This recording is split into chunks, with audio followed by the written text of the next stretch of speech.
Hi, good morning. Conrad and Kathy DeMatti is here. We're coming to you from our home in Newark, Delaware. In less than, I think about 5 weeks today, our book, My Journey to the Center of Love, is scheduled to be released. There's a lot of stuff that's going on, and it's been very emotional. I guess about a little bit over 2 weeks ago is when I finally worked up the courage to post videos on YouTube. And I've been nervous. There was a poem that I wrote at the end of my book that said, "Let's shed let's shed these clothes of skin."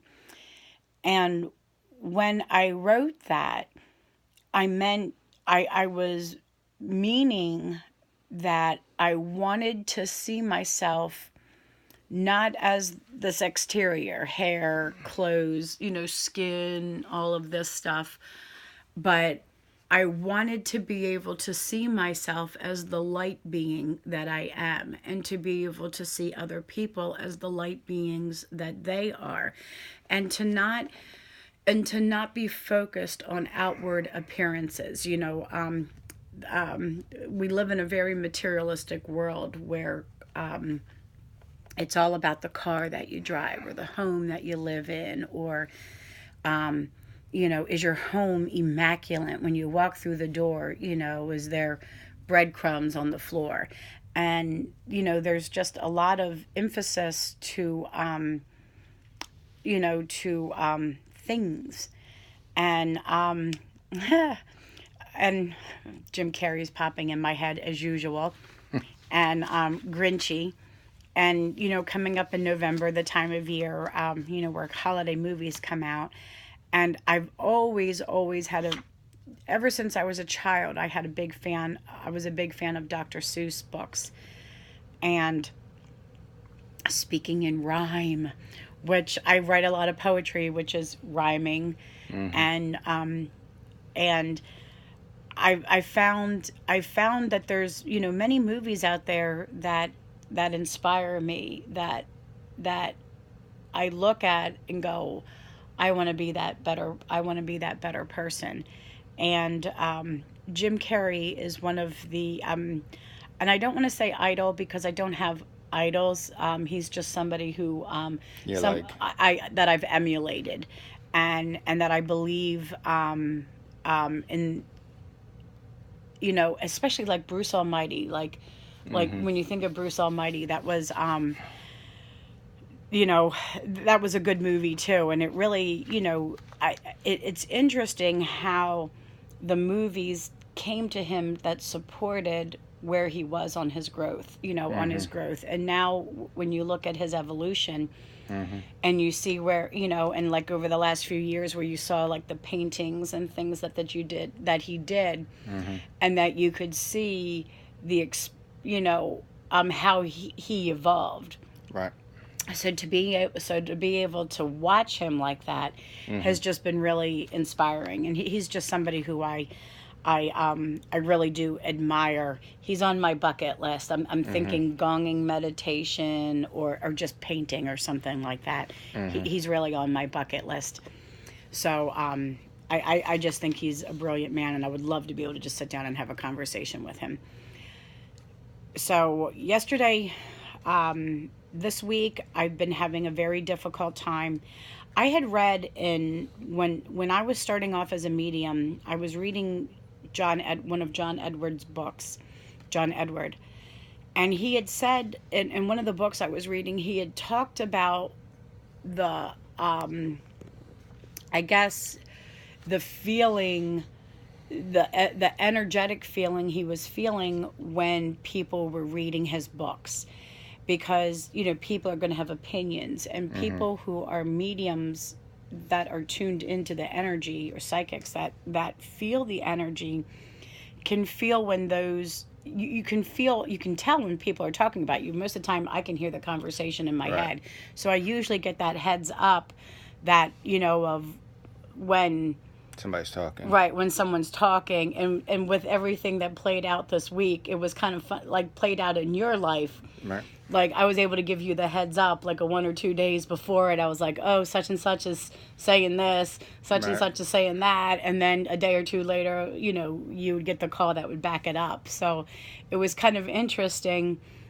Mm-hmm. So it's kind of like, remember when we were talking, the joke of the band was calling ourselves the little drummer boy with And his sidekick Sue, but the Psychic. sidekick was psychic. Yep. So we were joking, and it was just like, he's really the little drummer boy, and he really has a sidekick who's his side girl.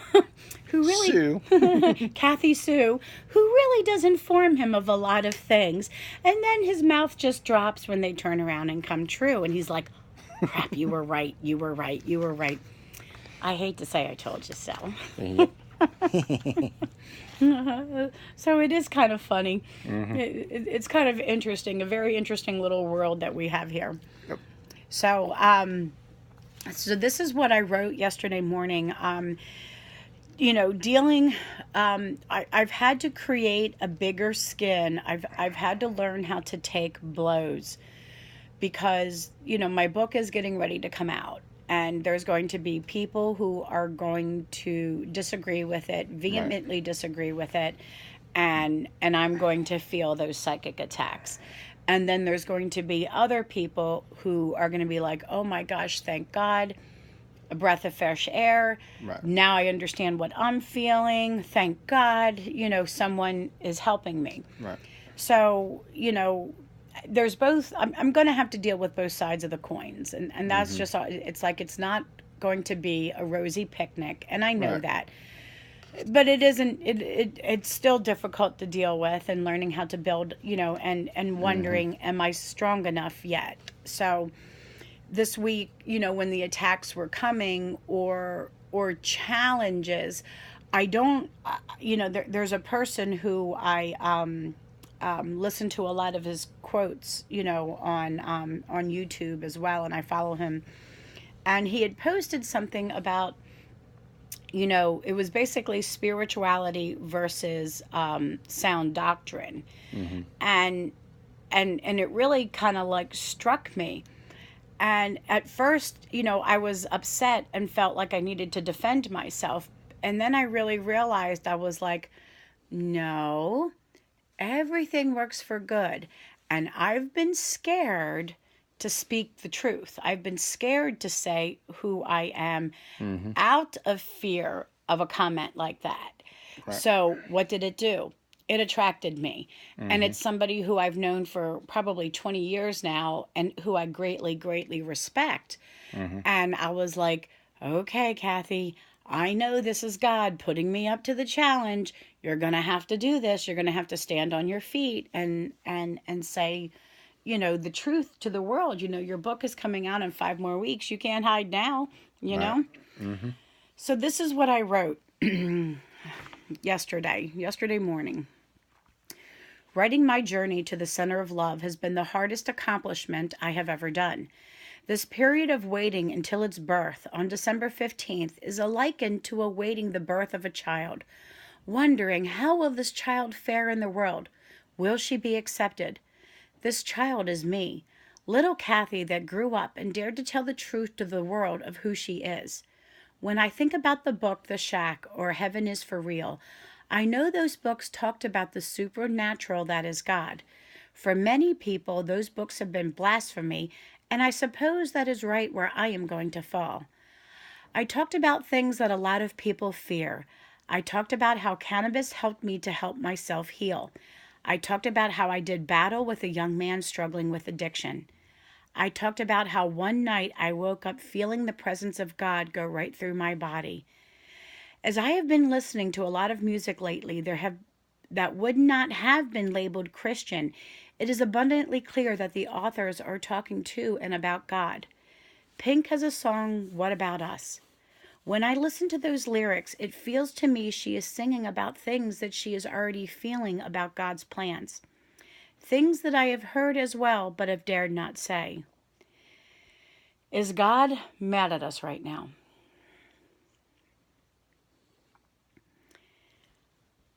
Yeah. That was one of the big things. These natural disasters that are happening. Right. When we think about the book, when we think about Noah's Ark, Right. that story was, God was ticked. And so he sent a great flood, wiped everything out.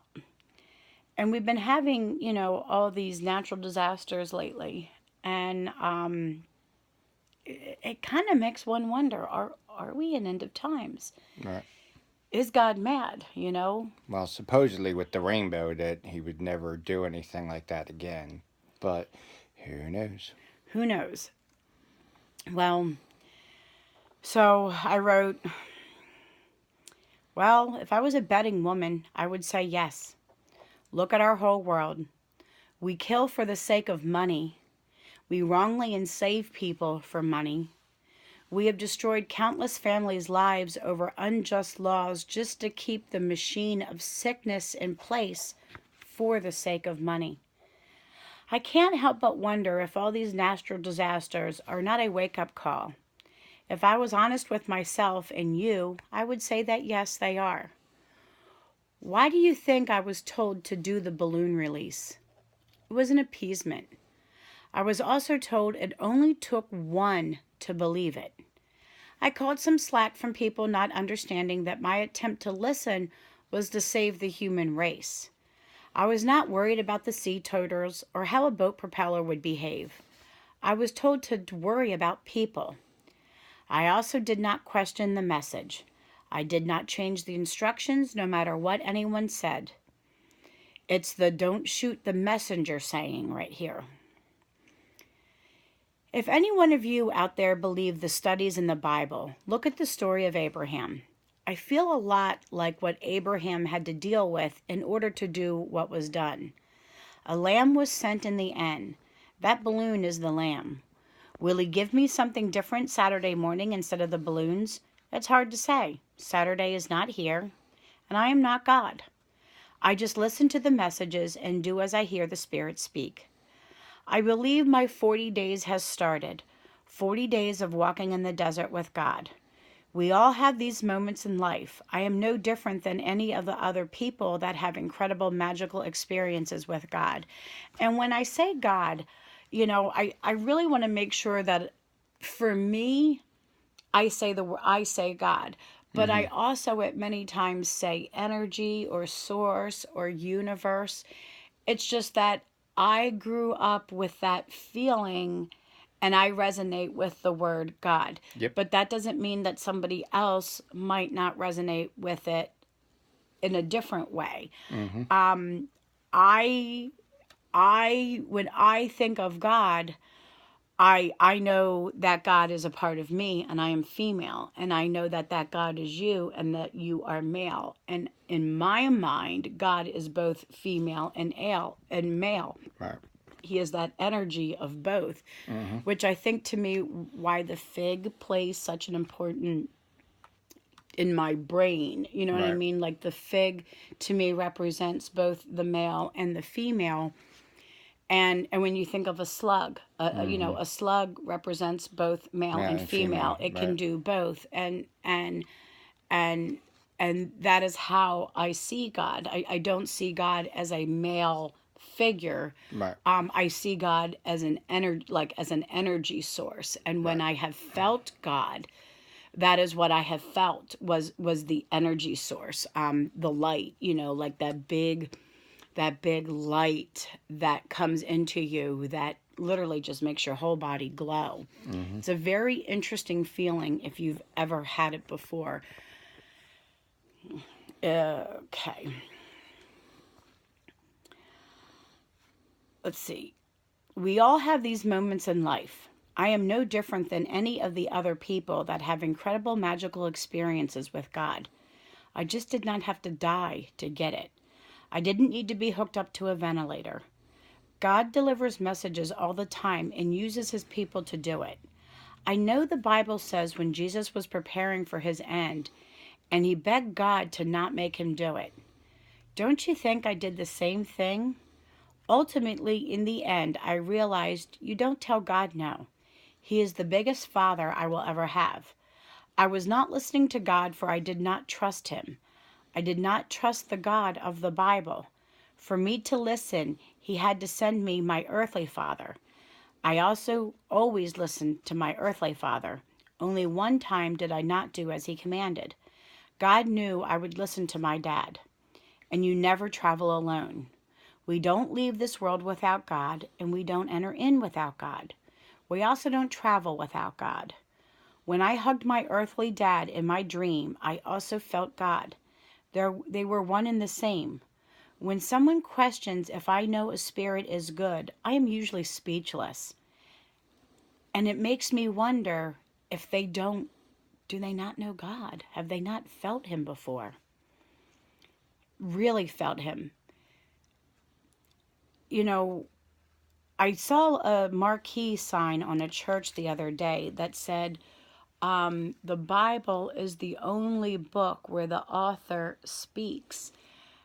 And I thought that was such a limited point of view because there are so many books out there where you can really feel the breath of God. Mm-hmm. And The Shack was one of those books. Right. And I don't really think people realize how many books are out there that literally have that breath of God like breathed into it, that the Holy Spirit was working with them that whole entire time.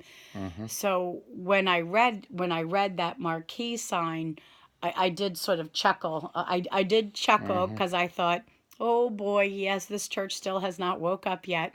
I was like, no point. You know, like, Mm-hmm. like no, I haven't woke up yet, but that's okay. And and it made me really think, how limited that was because there are so many incredible movies out there and there's so much stuff. And if you believe that everything happens for a reason and that God doesn't waste a moment, then you have to believe that God breathed into everything, not just the Bible. He breathed into absolutely everything. But Mm-hmm. just like the Bible, where you can feel the energy of certain authors, and then you can feel where the energy shifts and goes darker.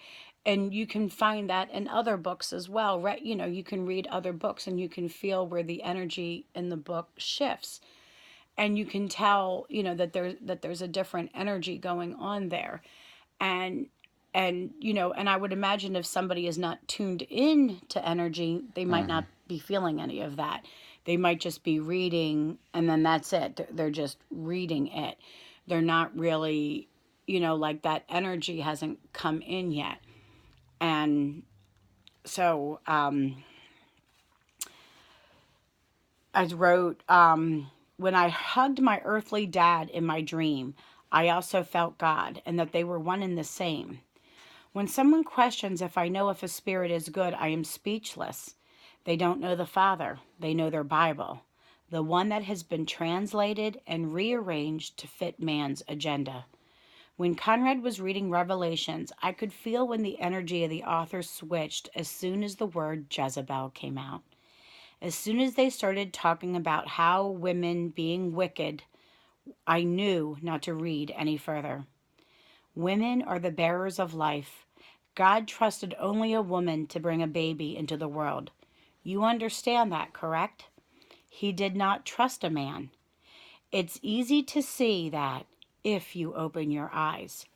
We could have hatched from an egg in a tree, and we could have hatched like fish under the sea. We didn't. He trusted a woman. He knew the hearts of women. Women have been the scapegoat of men's actions all through the centuries. Women are sold into sexual slavery for the pleasure of men. Do I somehow have this wrong? Do I have it wrong? Nope. Right. When I say that, I'm not trying to say that men are bad. And I'm not trying to say that all women are good. Right. Because clearly we all, each one of us, we have our moments where we shine. And then we have our moments, where our light is a little dimmed off. Mm-hmm. But those are all moments that we're supposed to be growing from. There's no judgment from that. So, there could be a time, where you're not being the best person that you could be. But the idea is that you learn. You know what I mean? Like, we Mm-hmm. don't come in here to be, if we didn't need to learn it, We wouldn't be we here. wouldn't be here.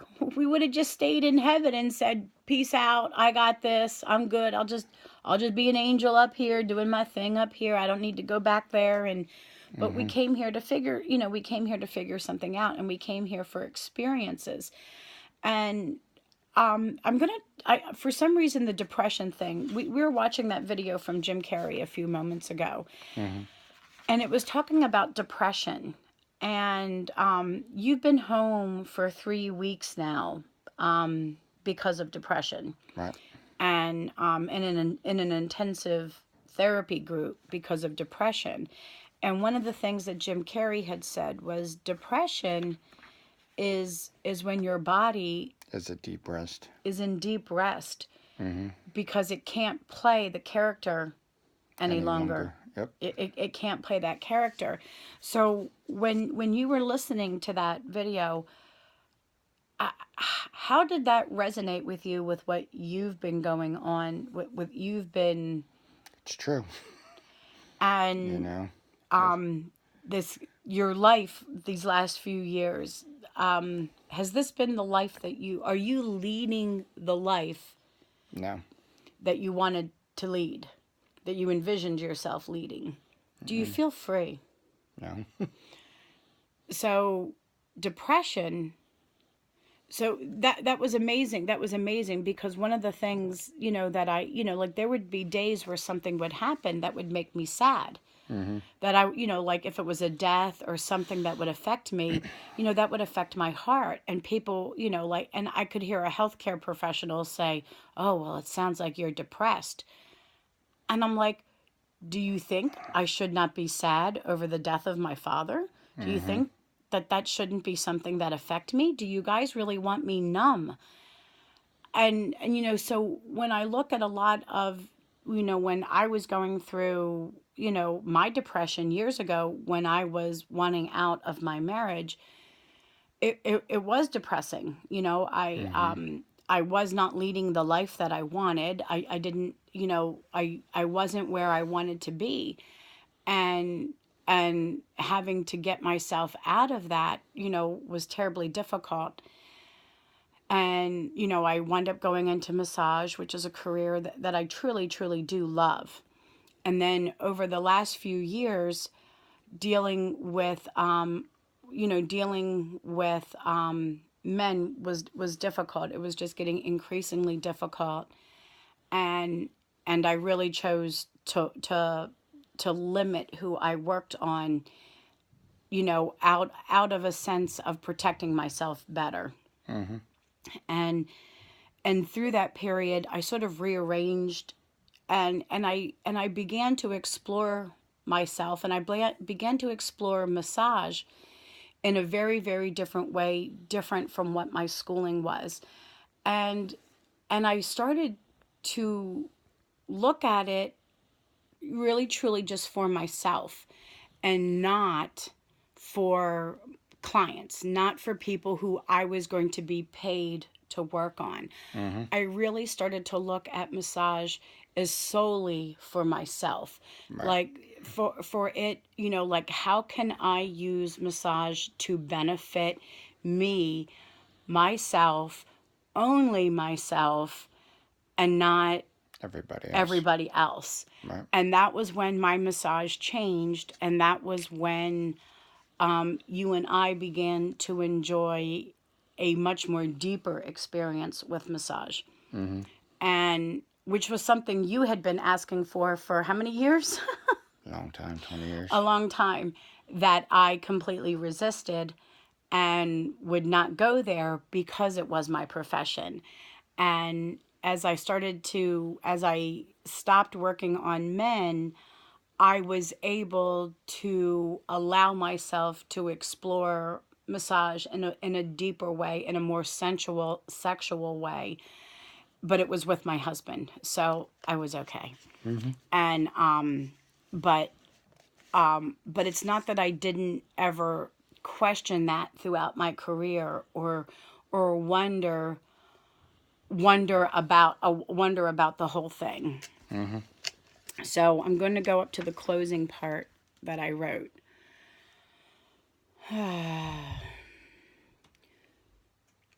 In closing, I know when in my dream, when my dad said I did good, I know it was God touching my hair telling me that I did good. I know I have been afraid, God. I know I am scared. I am trying my best to be brave. WWJD, what would Jesus do? It's a popular message band that people put on their wrists, not having any real clue as to what that really means. It means, would you listen when God calls you to do his work? Would you walk in Jesus' shoes? Yes, it sounds so easy. Feed the poor. Check, I've done that. Take care of the sick. I've done that. But write a study of how God asked me to heal people? We could have a problem. I have done as my Father commanded. I just needed to be brave enough to hit send. I prayed all yesterday for the strength to continue. The money handlers are hot on my trail. The devil is trying his best to thwart me. I know that. The devil does not want this book out. I know that. It's why I did not get a big publisher. It's why I'm going to have to continue to do grassroots efforts. I wanted a big publisher. I wanted someone to pick me up. He sent me everyone that I needed when I needed it. If no big publisher came, it's because I am supposed to learn this process. Who knows what he has in store? I have had no big name endorsements either. All of the 10 letters that I sent out, not one could raise the time to read my 125 pages. I have to also trust that that is for a reason as well. Jesus had followers, but he did not have endorsements. What he had was people who wanted to kill him. So ask me, WWKD, what would Kathy do? Well, Kathy would follow through with her heart. She would do what she was told to do, even though she did not understand the whole big picture. She was just going to have a little bit of faith. So that was what I titled this with, was faith. So when I started this journey, it was because my dad told me to start writing the story of how I won the Center Lavelle. And I said, Dad, I haven't won the Center Lavelle yet. I haven't won that in. And he said, I know. Start writing. Now, my dad was dead. But he would come and I would hear that computer chime up in the middle of the night. And it would just wake me right up out of a dead sleep. And I would hear that voice. And that voice propelled me to write a book. Yep. You know, that voice, that spirit voice, has propelled me to get this far. Mm-hmm. And many people are labeled schizophrenic for healing that voice. You've been in a class for 3 weeks now, 4 weeks now. And I truly believe that you needed to be in these classes because you only had the perspective that you had. Mm-hmm. You didn't have the other side of the coin to see it, to see, holy crap, this is what she was talking about. Mm-hmm. So you had to kind of get your firsthand experience. So is it a safe bet to say now that you are straddling the fence where you can see this is how this one part of the community did it, and this is how this part of the community did it? Yep. And so are you able now to start, are you able to see where do you fit into this? Like, are you start and I think that, you know, so it was imperative that you go into the hospital. Right. It was necessary. It was necessary for your growth. It was necessary for you to find out the truth, because you wouldn't Right. have ever known the truth otherwise. Right. One of the things that Jim Carrey wrote was, I hope everybody gets to be a millionaire and gets to have Everything they want. everything that they ever wanted, so that they can realize they didn't, it wasn't necessary, you know, like Right. it wasn't, it's like, it's, you know, we are living in a materialistic world, but those materials can't make you happy. Right. And you know, when I gave away a lot of my possessions, everybody thought I was crazy. Everybody thought I was nuts for giving away my possessions. And matter of fact, there was a big incident someplace when we were talking about giving away, when we talked about giving away your car. You know, there was a big controversy, you know, with somebody over that sparked, you know, a huge, big, you know, drama, for lack of better words. And really, you know, it's just that that person's nowhere near evolvement. And they don't, you know, and that they're so attached to possessions, and then they think that, Right. and no wonder that person says all the time that they want to die. No wonder. They're attached to their, you know, they've got a possession problem. And it's not he who has the most toy wins. It's he who has no toy really wins. Really wins. It's like you don't take all of those possessions anyway with you when you go. You can't take it with you. You can't take it with you. So why are you allowing possessions and materialistic To rule your life. You know, like, I mean, is it really about how many cars you have sitting in your driveway? You could only drive one. You know, like, I mean, yeah, it's nice to have a backup car, but you're only one person. You can only drive one car at a time. So all of those things, you know, I mean, when you think about it, if you've got 4 cars, then that means you have to work your ass off to pay for 4 cars and to pay to insure 4 cars. So you're spending more time feeding a machine instead of really time that you could, like, that's extra time that you could have spent with your family. That's extra time that, you know, you could have maybe perhaps journaled for yourself, but you were so busy trying to make money to pay for those things. And that's what you spent your life doing, acquiring things, and none of them are going into the coffin with you, you know. And I honestly find I find it sad, you know, to talk to those people. Like, I find, I was like, oh my gosh, that's really sad for them. I feel bad for them. And it's just because they just haven't gotten to that point yet in their life where possessions, you know, objects, and you can tell when you walk into a house that's cluttered. The energy that you feel when you walk into that house is one of those heavy, thick to you, you know, stuck to you. Like, you feel bogged down when you walk into a house that's, you know, got a whole bunch of junk, you know, all around it, and a whole bunch of possessions. Like, there's a big energy to that. It's actually almost overwhelming. I walked into a house one day that was it must have had 4,000 dolls in it, and it was all that I really couldn't even be in the house. Like, it was very, very difficult being in there because of all the energy that was attached to all the objects. Right. And it's difficult to walk into a house that's full of objects. It's kind of like walking into a antique store, because, you know, there's all the energy that's on all of those objects, and it's like walking into an arena with, you know, 10,000 people.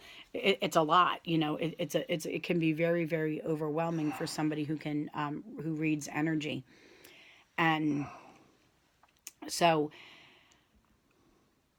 our life is changing, and I think it's a fair shift, a fair statement to say that I've moved past the materialistic items, and you're still running that through your head. Like you're still attached to objects and things like that. Like it's been a hard thing for you because this is all you've ever known. Right.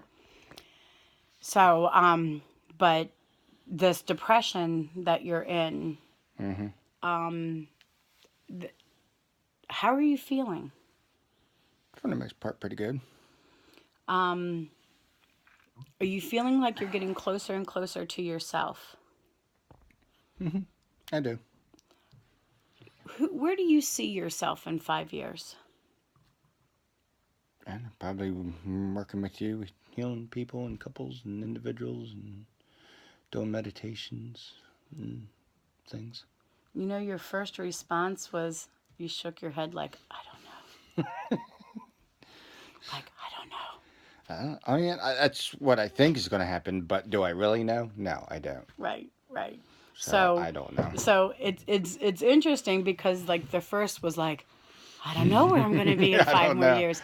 And I think that's fair. Yeah. We don't know, but the intention Right, is that this is is to what, do that, right, yeah. like this is our intention. But realistically, I don't know. what Right, I'm we gonna be don't doing in know. 5 years. Right, we don't know. Like we have no idea what God is doing, you know, in our life. We don't know what direction that this book is ultimately going to go, and we don't know where we're ultimately going to be, but we're on a journey, and it's going to lead somewhere, and this is just where we're at now. Yep. So, if you would like any of our more information, there's a new website that is being built. We haven't released the name of that yet. We did a slight name change. We did an addition. We did an addition. So the name, you know, is changing slightly, and